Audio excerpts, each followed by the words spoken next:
Allez, on est avec Sarah Anfou, présidente de Ping Sans Frontières. Bonjour Sarah. Bonjour.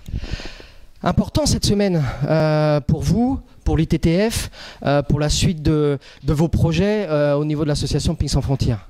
Oui, tout à fait. C'est la concrétisation d'un partenariat depuis l'année dernière. On va essayer de faire des missions communes, ITTF et Ping Sans Frontières. C'est deux missions complètement différentes. Là, on a eu la chance d'être formé par Georges toute la semaine sur des missions vraiment ITTF, donc la formation de cadre. Mais on a aussi une première partie, les 5 premiers jours, sur l'animation. Et c'est ce qu'on fait Ping Sans Frontières, donc que du bonheur. Alors, octobre 2006, début de la grande aventure. Comment ça se passe depuis, ça va faire 9 ans maintenant. Ça avance petit à petit? Ça avance, beaucoup de changements depuis 2006. Quand j'ai créé l'association, au départ, c'était vraiment le développement du tennis de table en Afrique, à travers 3 axes, la collecte de matériel, la formation d'entraîneurs et l'animation de training camp. Et depuis l'année dernière, on a décidé de s'étendre un peu partout dans le monde avec des nouvelles missions, d'où le partenariat avec les TTF. On a aussi mis en place des programmes en France, Ping dans ta cité, le développement du tennis de table dans les quartiers difficiles. On essaye aussi de créer une chaîne de solidarité entre les clubs français et les clubs africains et partout dans le monde. Donc beaucoup de changements, de plus en plus de gens nous soutiennent et on espère qu'il y en aura davantage. Et oui, parce que comme beaucoup d'associations, vous tournez beaucoup sur du bénévolat. Combien de bénévoles à Ping Sans Frontières est-ce que tu sais, toi, Sarah, maintenant? Oui, on a à peu près une dizaine de bénévoles actifs. Après, il y a des personnes qui nous soutiennent ponctuellement, mais le cœur de l'association, c'est une petite dizaine de bénévoles.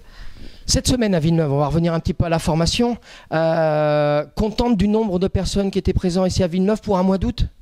Très très contente, et puis c'est surtout le nombre, c'est très bien, mais c'est aussi la qualité, l'intérêt des personnes, etc. Je crois que tout le monde s'est vraiment intéressé pour cette formation. On a tous appris énormément. Il y a aussi des échanges entre les gens de Villeneuve, de Ping Sans Frontières. J'espère que les gens de Villeneuve vont nous rejoindre de manière plus active. Donc vraiment très très contente, on a appris énormément. Handisport également, on parlait des cités, on parlait à l'étranger. Je vous ai vu, j'ai eu la chance de vous voir un petit peu vous démener avec les fauteuils.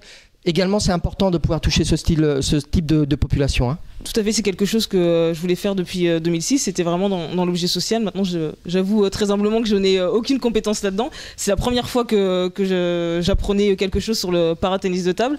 Très enrichissant, notamment de se retrouver dans cette situation et d'essayer de comprendre un tout petit peu, puisqu'on a des années-lumière quand même de ce qu'ils vivent au quotidien, mais ce qu'ils ressentent. Donc très enrichissant, et j'espère qu'on pourra dans le futur développer des actions autour de l'handisport en France, mais aussi à l'étranger. Alors on va parler des actions qui vont venir là, prochainement. Où est-ce qu'on va pouvoir vous retrouver, Ping Sans Frontières? Là, on revient d'une mission au Cameroun. Je suis partie avec Claire. On est revenu il y a une semaine. Le projet continue.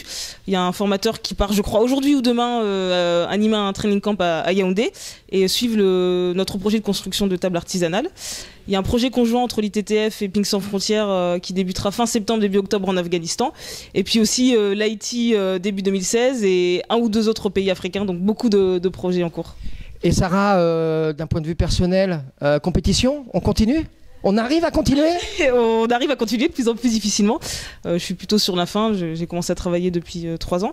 Je joue pour le Cameroun maintenant depuis aussi quelques années. Il y a les qualifications olympiques en septembre et en janvier pour ceux qui n'arriveraient pas à se qualifier en septembre. Et je crois que ça sera vraisemblablement la dernière année. Voilà. Bon, on va pas dire le mot, mais on te souhaite bonne chance pour les qualifs. Déjà, on vous souhaite également vraiment beaucoup de bonheur avec cette association-là, parce qu'on sait que c'est très très important pour le ping et pour les gens qui sortent du ping, parce que c'est pas seulement du ping. À travers le ping, on peut arriver à quelque chose. Où est-ce qu'on peut vous retrouver? Les coordonnées, allez, du Ping Sans Frontières. Le site internet www.pingsansfrontières avec un s.org, et puis sur notre page Facebook Ping Sans Frontières. Si je peux me permettre aussi un grand merci à Villeneuve qui nous a accueillis en ce mois d'août où c'était pas forcément évident, les garçons sont en préparation, etc. Je crois qu'on a trouvé un club qui essaye aussi de promouvoir et d'incarner les valeurs qu'on essaye de prôner nous au sein de Ping Sans Frontières. L'humain est au cœur du projet sportif de Villeneuve et c'est vraiment très agréable d'être ici. Et nous on a été très contents de vous recevoir tous ici à Villeneuve, parce qu'on a passé aussi des bons moments dans la salle, et voilà, on verra sur le page Facebook et sur le site internet du club. Il y a des belles photos, ceux qui ont envie de voir ça. Il y a des très belles photos, d'ailleurs toi en fauteuil roulant, ça vaut son pesant d'or. Merci beaucoup Sarah, présidente de Ping Sans Frontières, et puis très bientôt et bon vent avec l'association. Encore merci, bonne fin de journée.